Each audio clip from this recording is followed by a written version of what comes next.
On Global TV News Express, federal government says no plans of direct investment in national airline. In business, Adamawa raises annual revenue to 17 billion naira. On the foreign scene, UN envoy meets Cyprus president, pledges to build trust. And in sports, Real Madrid announced Xabi Alonso as Ancelotti's replacement. Hello and a very warm welcome to all our viewers in Nigeria and around the world to News Express on Global Television, coming to you live from the nation's capital, Abuja. I am Uyi Agmofwegbe, reminding our viewers that Global TV is on DSTV channel 365 and Star Times 276. You can also download the Global TV Nigeria mobile app for Android and iOS devices to keep track of our 24/7 broadcast. The federal government says it will not directly invest in the establishment of a national carrier, but remains open to viable proposals from private or public entities, both local and international. This clarification was made by Minister of Aviation and Aerospace Development, Festus Keyamo, in a post on his official X account, stating that the government's focus is on creating a policy environment that supports the growth and sustainability of existing local airline operators, rather than directly funding a national carrier project. The Sultan of Sokoto, Mohammed Saad Abubakar III, has commended President Bola Tinubu for promoting religious tolerance in Nigeria, saying the move is responsible for the economic gains recorded across the country. The Sultan made the commendation at the commissioning of Bola Ahmed Tinubu Darul Uloom Center for Islamic Studies in Kaduna, built and donated by Director General of the Department of State Services, Tosin Ajayi. The Sultan, who urged Nigerians to de-emphasize religious and ethnic differences, stated that it was the ability of other economically successful Bible countries to overcome these differences that led to their greatness.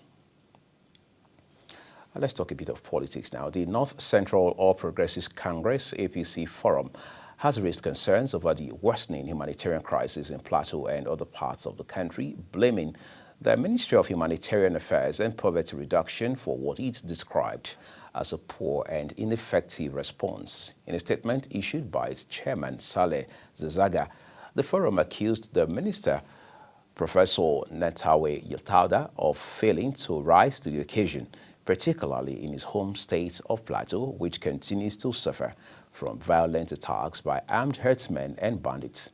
Yiltauda, a former governorship candidate of the APC in Plateau State, was appointed in October following the resignation of Senator Simon Lalong.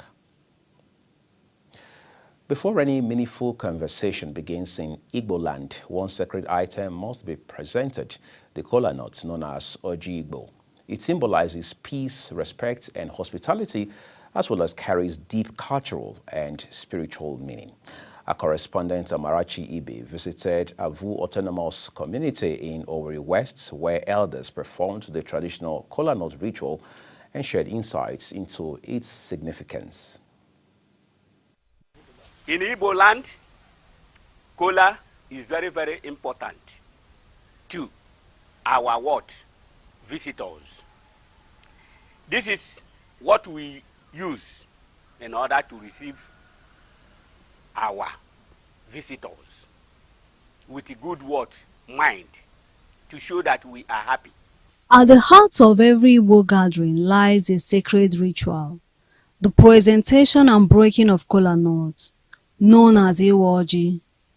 This tradition unites families, honors visitors, and invites blessings. In our autonomous community, the ritual remains strong. Here, community elders gathered at the home of Okenze Nathan and Nadi to perform the ancient rites of Iwoji, the breaking of kola nut.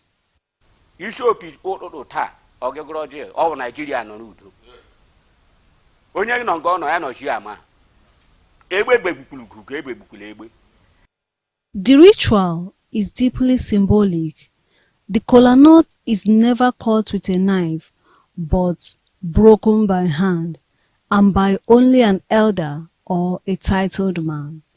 Once blessed, it is shared according to age and status. In most cases, a younger man distributes the pieces to those present. The sharing of kola nut follows age and rank, a teaching tool for respect and community structure. Women do not perform the breaking in line with the long-standing customs. Yes, according to our tradition in our, yes. Oji, that is kola, the native kola, precisely, have significant understandings. Like the one that I'm holding here is about 5 pieces. When you break it, it signifies numerous delivering of children. They differentiate the kola nut within the Igbo kola nut and that of the Oji Goro. We call it Goro by name. Now, Oji Igbo, normally we use hand in breaking it. We don't use any object in breaking it because it has its own separation. When you separate it, it identifies itself, the male side of it and the female side of the kola nut. There are concerns that the younger generation may forget its meaning. Elder Wadiegwu Amadi has this to say. I'm from the elders because we now, as elders, we were youths before and we are now elders. We learned from our elders. That is why we have something to tell them. They should learn, otherwise they will grow without our tradition. From ancient time till today, Oji Igbo remains a living tradition, a symbol of identity and togetherness among the Igbo nation. As they say, the kola nut does not understand any other language apart from Igbo language. From our autonomous community, Amarachi Ibe, reporting for Global TV News. Let's say we can't forget where we come from. Thank you, Amarachi Ibe, for that brilliantly put together reports there. Let's turn to other stories for you. The Lagos State government has approved the advancement of local government staff who hold the diploma certificate in local government administration at level 12, a development announced by the chairman of the Local Government Service Commission, Kamal Bayewu. Bayewu stated this during a working visit to Sanwo-Olu local government area, stressing that the recognition removes barriers to career progression for local government employees. The diploma program is coordinated jointly by Lagos State University, LASU, and the Public Service Staff Development Center. The Joint Admissions and Matriculation Board, JAMB, has released the results of its receipts examination conducted for candidates affected by the technical error during the 2025 Unified Tertiary Matriculation Examination, UTME. In a statement released by its public communication advisor, Fabian Benjamin, the board announced the results, revealing that out of the 336,845 candidates rescheduled for the tests, 21,082 were absent. He said no explanation was provided for the high number of absentees. Niger State Governor Umar Bago has inaugurated a 20-year short-term development plan for the new Bida town. He disclosed these at a town hall meeting and stakeholders' engagement on the new Bida 20-year development plan organized by the Ministry of Lands and Survey in collaboration with the new Niger Development Projects held in Bida. The governor explained that the plan aims to strategically modernize the city in line with his administration's vision of urban renewal development across the state. The Nigerian Meteorological Agency, NIMET, has forecast sunshine and cloudiness across the country from Sunday to Tuesday. NIMET's weather outlook released in Abuja expects sunny skies with patches of cloud today with chances of morning thunderstorms over parts of Taraba State in the northern region. The agency predicted thunderstorms over parts of Sokoto, Kebbi, Kaduna, Taraba, Bauchi, Zamfara, and Adamawa states later in the day. You're watching the live broadcast of News Express. When the rest of the news broadcast returns, United Nations envoy meets Cyprus president, pledges to build trust. Details coming shortly, plus business and sports stories on the other side of this break. Please stay with us.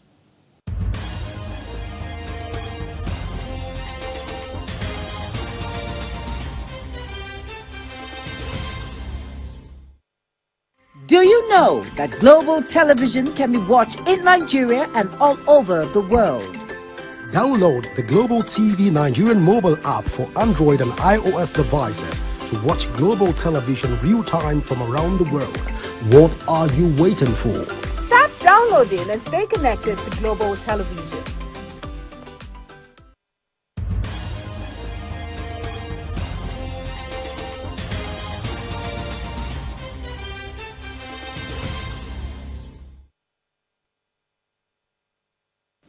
Thank you for staying with us. The second part of this news broadcast now returns with business, where Adamawa State government has increased its internally generated revenue from 7 billion naira annually in 2019 to 17 billion naira.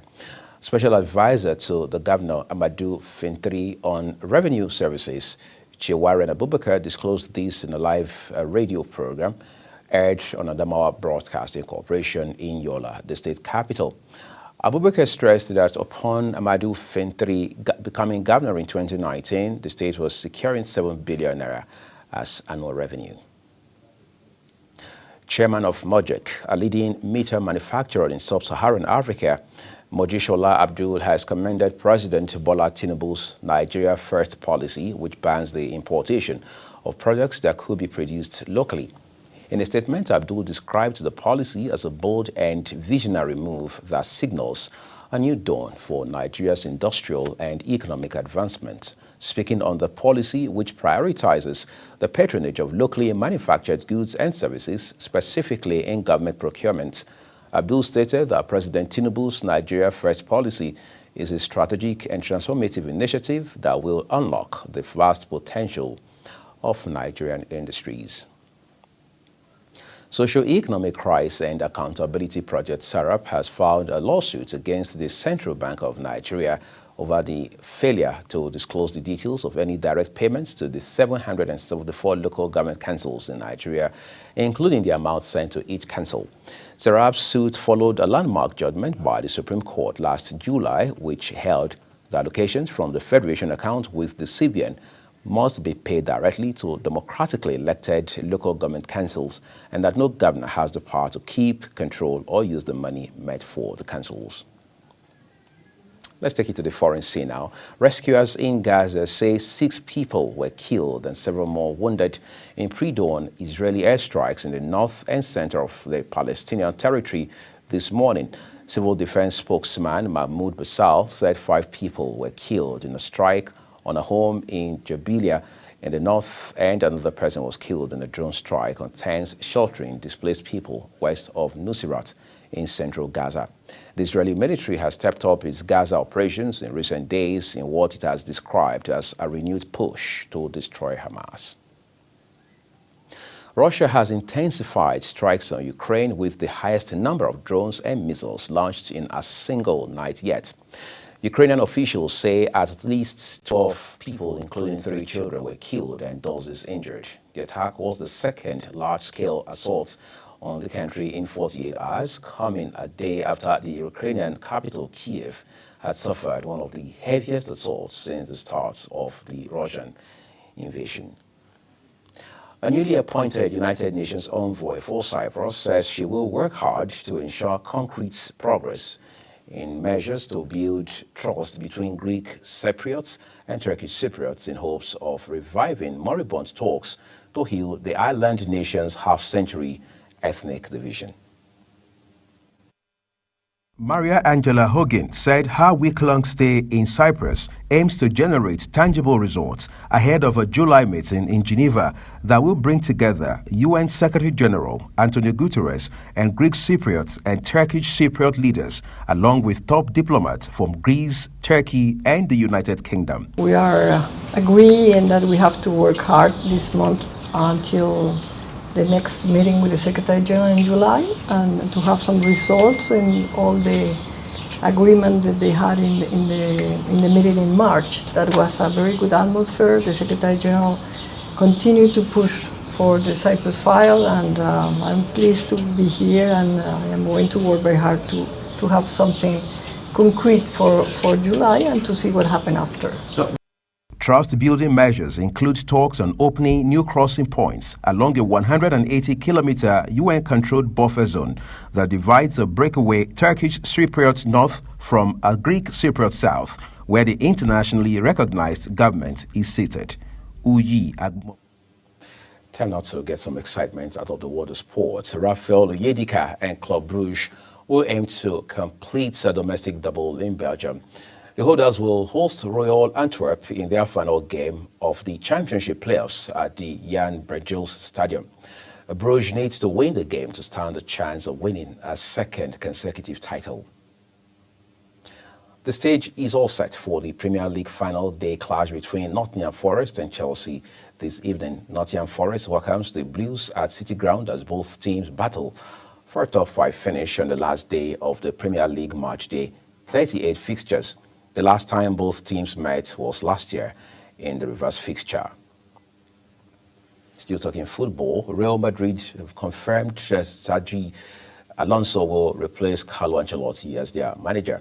The ex-Spain midfielder, who won the Champions League with the La Liga Giants in 2014, has signed a 3-year deal. Earlier this month, Alonso had revealed he would be departing Bayer Leverkusen at the end of the season. To end the News Express here on Global Television, a look again at some of our top stories.